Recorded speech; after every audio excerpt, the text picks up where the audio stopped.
Como aqui no Evangelho de Mateus, quando Jesus foi levado a julgamento e colocado na presença de Pilatos, e Pilatos foi um advogado de defesa que fez tudo o que podia para salvar Jesus.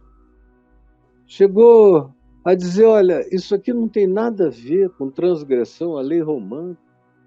Do ponto de vista dos romanos, ele não cometeu crime nenhum. Deixem o homem ir. Mas eles incitavam o povo, dizendo que não queriam. E aí Pilatos chega a perguntar: quem vocês querem que eu solte? Porque naquela época do ano era comum haver um indulto praticado pelo governador romano, pelo preposto do imperador. Era uma data de libertação na Páscoa de pelo menos um prisioneiro. E Pilatos diz: a quem vocês querem que eu solte, conforme a tradição de vocês, nessa Páscoa? E aí eles todos responderam quando Pilato disse: a Barrabás ou a Jesus chamado Cristo? Porque Pilatos sabiam que por inveja eles estavam entregando a Jesus, porque o poder do amor de Jesus era algo para além do que eles conseguiriam competir a respeito. O amor de Jesus pelo povo, a graça de Jesus, a saúde que ele trazia, a luz que ele carregou, a iluminação, a abertura das mentes, o perdão, a graça, era o que eles não tinham a oferecer. E invejavam, e odiavam.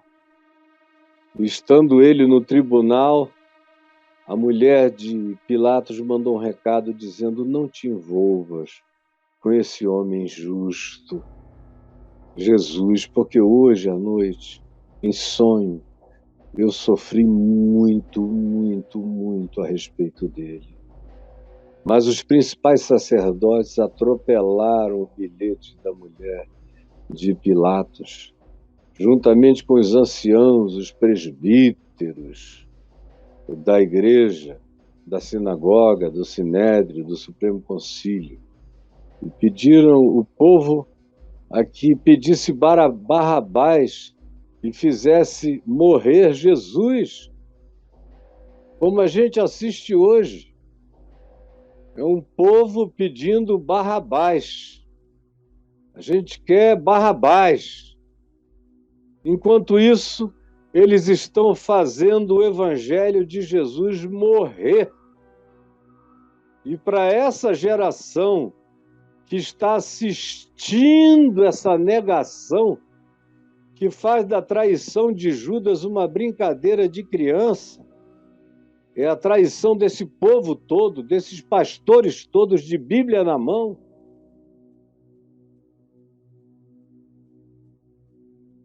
Olhar isso aqui, ver isso aqui, é de fato assistir à escolha da falta de amor, de empatia, de carinho, de respeito, de um indivíduo anarquista, malfeitor, narcisista da perversidade, Barrabás. Enquanto isso, a gente faz o evangelho morrer. Crucifica Jesus a segunda vez, como o escritor de Hebreus diz, o que é um perigo, ele diz.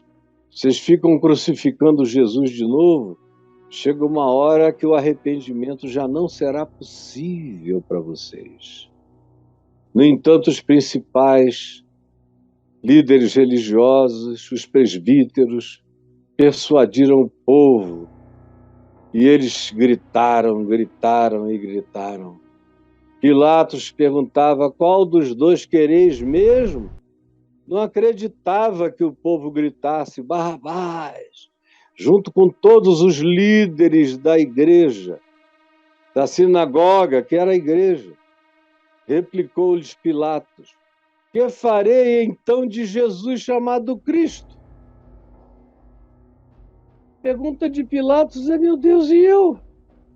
Vou matar um inocente por causa do capricho de vocês e soltar um bandido?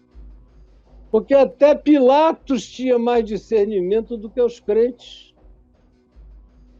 Porque o Pilatos, que não tinha nada a ver com religião, nem com o templo, nem com o sinédrio, nem com as seitas dos judeus, nem com coisa alguma deles, todavia, nesse caso, estava sendo infinitamente mais humano, mais verdadeiro, mais justo, mais desejoso de não praticar o mal, de não cometer uma perversão. E insiste, insiste, chega ao ponto de dizer: vocês querem isso mesmo? E o que eu vou fazer de Jesus?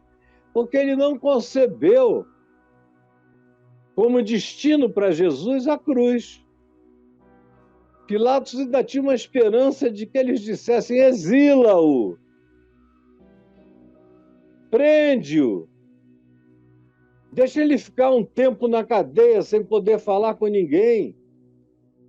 Ainda era uma esperança de Pilatos muito mais humana do que eles eram nas suas expressões. Mas o pedido deles, incitando o povo e ainda pagando gente, como diz Lucas, para ficar gritando: Barrabás, Barrabás, aqueles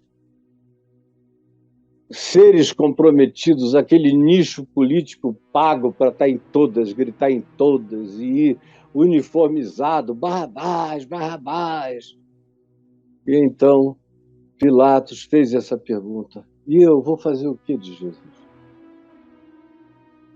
Ele estava com muito mais temor do que ele viesse a fazer pela advertência que a esposa dele tinha feito, do que a soma de todas as consciências religiosas dos judeus, que estavam tomadas por uma potestade homicida. E eles chegaram e disseram: não, pode crucificar. E ele disse: vocês têm certeza? E eles, sabem o que disseram? Que venha sobre nós e sobre os nossos filhos o sangue desse homem. Que venha sobre nós, chamando juízo sobre eles. Assim como eu vejo hoje essa geração inteira de líderes religiosos, e 90% dos líderes religiosos no Brasil estão ensinando a doutrina da espada, do vamos tomar o reino de Deus pela força, vamos ganhar no grito, no braço, vamos impor a nossa agenda cultural, que não tem nada a ver com a sobrevivência do pobre, com atendimento dos miseráveis, com distribuição de renda, com a melhoria do sistema de saúde, que já foi muito melhor e foi devastado nesses últimos 4 anos, melhorias em tudo aquilo que já foi melhor e foi levado para trás, melhoria no cuidado com o meio ambiente, no cuidado com as populações indígenas, no cuidado para dar oportunidade igual, independente de raças, para todas as pessoas, na proibição da violência, seja física, seja oral, verbal ou publicitária, contra qualquer grupo de pessoas que tenham opções diferentes. E em Israel tinha gente de todo tipo. E Jesus escolheu ir viver no meio do povo mais miscigenado, com gente de todas as culturas, que era chamado desde os dias de Isaías, 800 anos antes de Jesus, de a Galileia dos gentios, do povo que vivia na região da sombra da morte. Foi justamente para esses que não tinham teologia, que não tinham templo, que não davam dízimo, que não faziam nada, que vinham de templos pagãos em volta, das divindades de Decápolis, das 10 cidades greco-romanas, com cultos variados, até culto ao imperador, tinha em alguns lugares na circunvizinhança da Galileia. E é para lá que Jesus vai. E é para essas pessoas que ele ensina. E são essas pessoas que melhor o entendem. E são elas que o seguem. E são elas que testemunham tudo, até que foram esmagadas pelo testemunho da ressurreição. E se converteram ao Espírito da vida e da paz. E todas elas foram mortas por morte violenta, não porque puxaram da espada para brigar contra nenhum grupo, mas porque, como ovelhas mudas, foram levados ao matadouro. Paulo foi decapitado, Pedro foi crucificado, alguns deles foram apedrejados, outros sofreram destinos horríveis, de torturas até a morte. João foi o único que morreu de velho, mas em exílio, sozinho, sem ninguém, sem testemunho, sem amigo. Ele não podia nem dizer como Paulo: vem logo, Lucas, vem logo, Timóteo, porque somente Lucas está comigo. Não, ele não tinha ninguém. Ele morreu, só ele e Deus. Mas não usou de violência para representar o Evangelho e combateu todo tipo de violência, todos eles, por amor ao Evangelho, porque o Evangelho é do Príncipe da Paz. Que farei eu, pois, de Jesus chamado Cristo? É a pergunta de Pilatos que eu deixo com você. Com você que já não sabe mais quem é Jesus. Tem muita gente boa, querida, gente amada, mas que resolveu viver do ensino dos pastores. E aí cada cabeça é uma sentença. Cada cabeça é um interesse, é uma cobiça. Ou são a maioria deles seres toscos, verdadeiros ogros da idade da pedra, sem sensibilidade humana nenhuma. São apenas homo erectus, que não viraram nem homo sapiens, muito menos homo sapiens sapiens, muito menos homo pneumáticos, que era o que Paulo queria que nós todos nos tornássemos: homens do Espírito, mulheres do Espírito, seres do Espírito, do Evangelho. Mas eles foram se tornando outra coisa. E porque não conhecem o Evangelho, tudo que dizem a eles em nome de Jesus, eles compram. E eles se tornam uma milícia aguerrida de ódios. E o povo mais aguerrido desse período no Brasil não é o MST, vocês não ouviram falar do MST, nem do movimento dos sem-teto. Vocês não ouviram falar de nenhum outro movimento, a não ser dos pacifistas, defensores de índios, de quilombolas, tentando diminuir o desmatamento, o desflorestamento, as queimadas. São essas as vozes que estão falando, escrevendo cartas de apoio à democracia. Não tem ninguém pedindo para o povo se armar, para enfrentar os inimigos, não. E eles não são e não fazem isso em nome de Jesus, estão fazendo isso em nome do bom senso, em nome da liberdade, em nome do respeito de escolha de cada cidadão. Me digam, no dia do juízo, quem se levantará para julgar esta geração? Se não serão os chamados ateus, agnósticos ou irreligiosos do povo brasileiro, que são muito mais humanos, sensatos, tomados de ternura, de carinho, de defesa da liberdade humana, do que os evangélicos que vivem de arminha, de ódio, fazendo um discurso de violência, propalando mentiras e dizendo: conhecereis a verdade e a verdade vos libertará.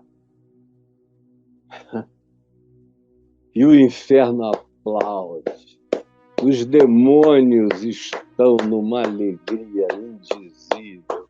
Salva de palmas para a igreja evangélica no Brasil, nos Estados Unidos, na África, na América Latina, toda cheia de ódio, de raiva, um Jesus guerreiro, Rambo, um Jesus que não está nem aí, pragmático e que atropela.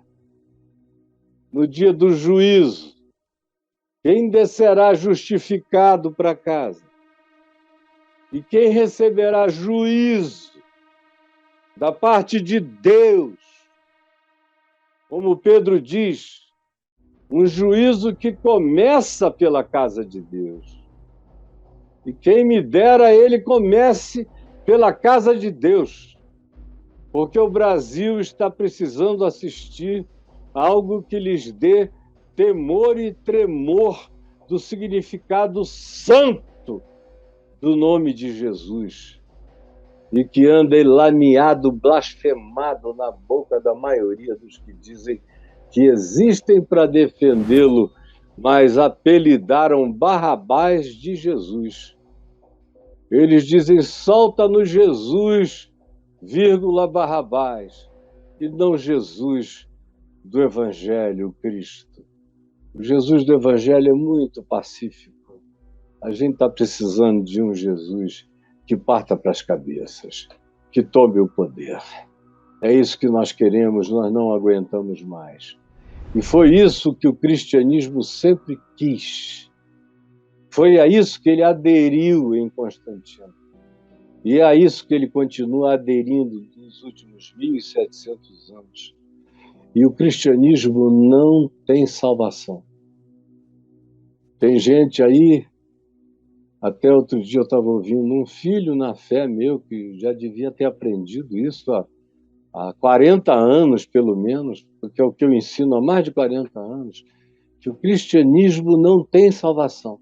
Aí eu vejo o rapaz dizer, é porque os evangélicos até hoje não foram apresentados ao verdadeiro cristianismo. Meu Deus, que cristianismo verdadeiro é esse? Nunca houve um verdadeiro cristianismo. A expressão está toda equivocada.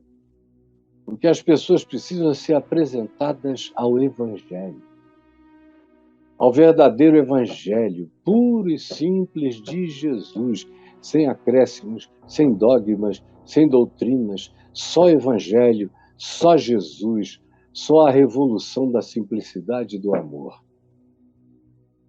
Mas para isso nem ele quer voltar, ninguém quer voltar, todo mundo só quer reformar o cristianismo. E Jesus não é de reforma. Jesus não é de reforma, ele disse que é para não reformar, não botar remendo de pano velho, remendo de pano novo em vestes velhas, porque o pano novo vai puir a estrutura do tecido velho e vai ficar um rombo maior, para não colocar vinho novo em odres feitos de couro de cabra, porque se o odre já é velho, já recebeu outros vinhos, ele já tem uma outra fermentação na pele, no abrigo, no container. Vai botar um vinho novo, vai estragar o vinho novo e a fermentação dele vai arrebentar o odre de couro, vai perder tudo. Reforma não, Jesus diz. A esperança dele é que em cada geração começasse uma outra geração de discípulos que fossem como os discípulos da primeira geração, com o mesmo engajamento, com a mesma paixão, com o mesmo amor, com o mesmo compromisso, com a mesma entrega, com a mesma obediência, com a mesma simplicidade, com a presença da cruz como perdão e graça e com a força da ressurreição como poder existencial para caminhar e vencer e atravessar todas as coisas. Mas o que nós temos é o oposto disso. É o Jesus Barrabás. E os crentes do Cristo Barrabás. O que você tem que decidir é a respeito do que você vai fazer de Jesus.